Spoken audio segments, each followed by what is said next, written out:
My name is Walter. I'm 82. I live alone, have for 8 years.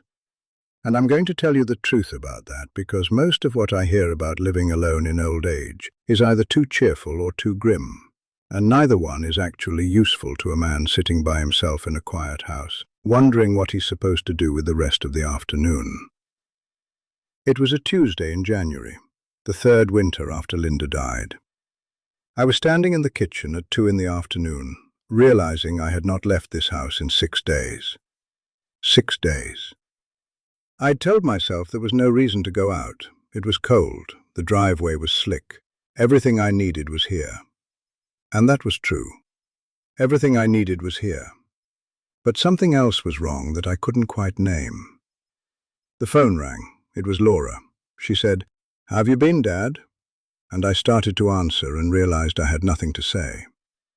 Not because nothing had happened. Nothing had happened. 6 days of existing inside these walls, and I had nothing to report to another human being. That scared me more than the 6 days themselves. After Linda died, the house changed. Not the walls or the furniture or any of it you could point to. Those were all exactly the same. But the weight of a space is determined by who's in it, and when half of who filled this house for 49 years was gone, the weight shifted in a way I couldn't entirely prepare for. I had lived with another person in this building since I was 24 years old. I had never actually learned to live alone. I told myself I'd figure it out. I'm a man who figures things out. That's the operating principle I've run on since I was 19. Problem presents itself, you work on it. It gets solved or it doesn't, but you don't stand around feeling sorry about it. So I went to work. The first thing I tried was keeping busy. The house had things that needed doing. Always does in a place this age. The gutters needed clearing. The back fence had 2 posts that had been slowly leaning for years. The basement needed organizing in a way it hadn't been organized since, honestly, ever.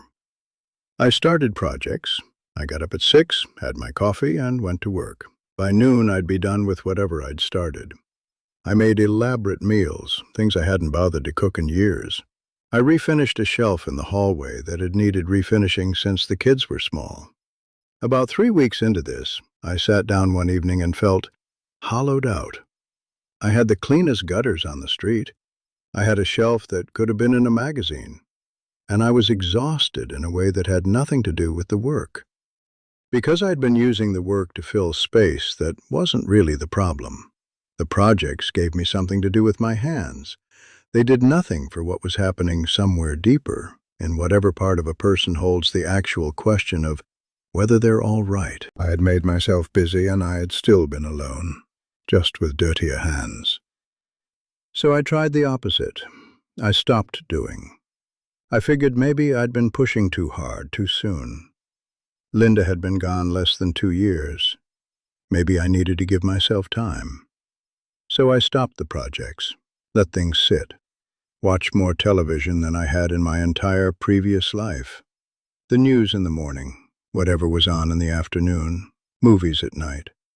I told myself I was resting. 6 weeks of that, and I went to the hardware store for a light bulb and couldn't remember the word for the kind I needed. Not a senior moment. I have plenty of those. My memory is not what it was, and I've made a kind of uneasy peace with that. But something worse.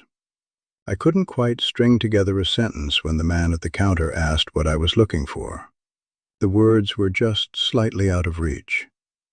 I walked home and sat down and thought, this is what happens when you stop using yourself. Not the body. I'd been taking my walks. I was all right physically. But the mind needs to be used. Conversation, engagement, something with friction to it. The television gives you sound, but not friction. You sit there and receive it, and it goes in and nothing comes back out. And after enough of that, the outward moving part of you starts to slow down.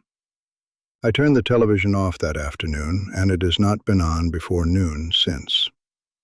This is going to sound completely absurd, but I discovered the second winter that you can watch 3 full seasons of a program about people competing to bake cakes and still feel like you haven't done a single thing.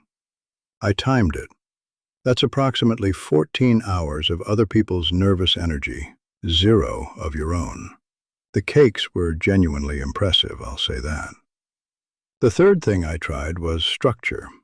I made a schedule. Up at 6, walk at 7, 30 minutes, same route. Breakfast at 8, groceries on Wednesdays, hardware store or errands on Fridays, lunch at noon. I wrote it down on a piece of paper and put it on the refrigerator like I was running an office. The schedule worked, technically.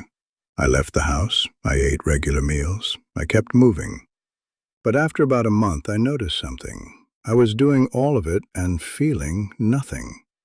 Going through the motions of a life the way you'd complete a checklist. Walk, done. Grocery, done. I was efficient, I was organized, and I was completely, mechanically alone inside it. The schedule told me when to move my body. It had nothing to say about whether I was actually present in any of it.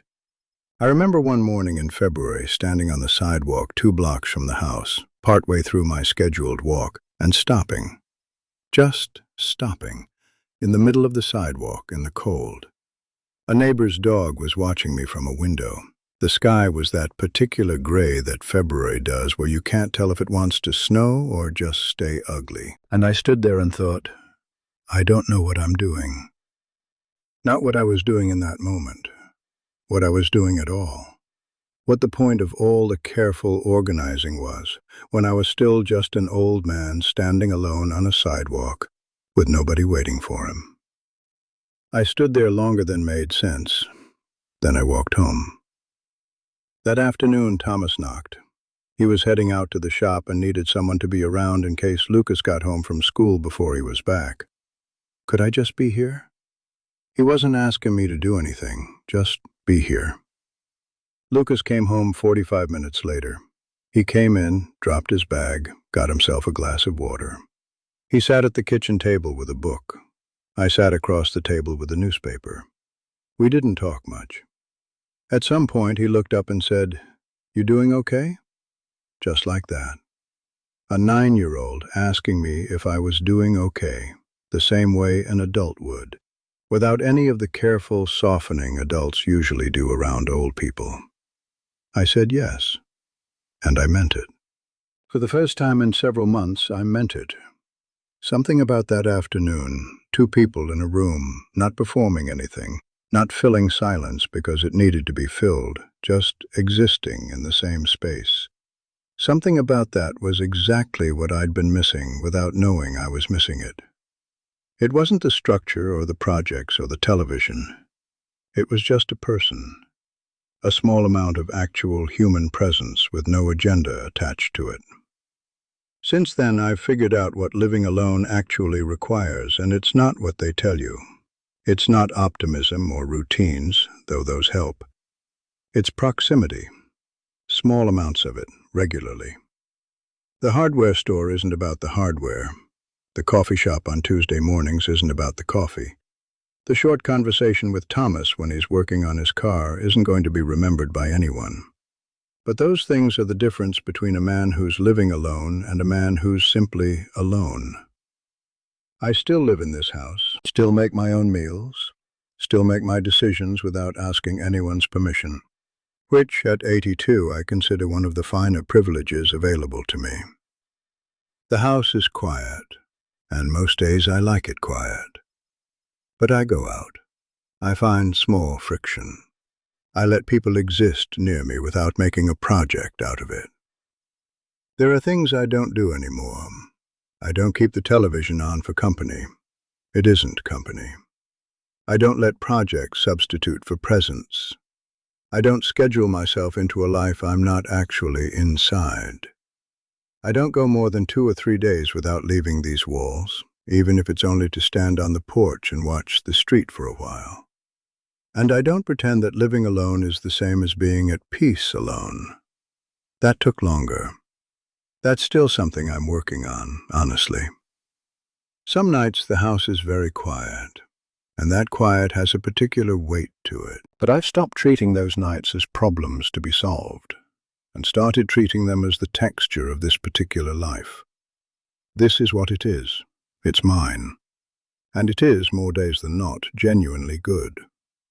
I've been in this house for 51 years. It knows me now in a way no other space ever will. That's not nothing. That's actually quite a lot. Thank you for sitting with me. If you want to come back and sit again, you're welcome to. I'll be here. Take care of yourself, whatever that means to you.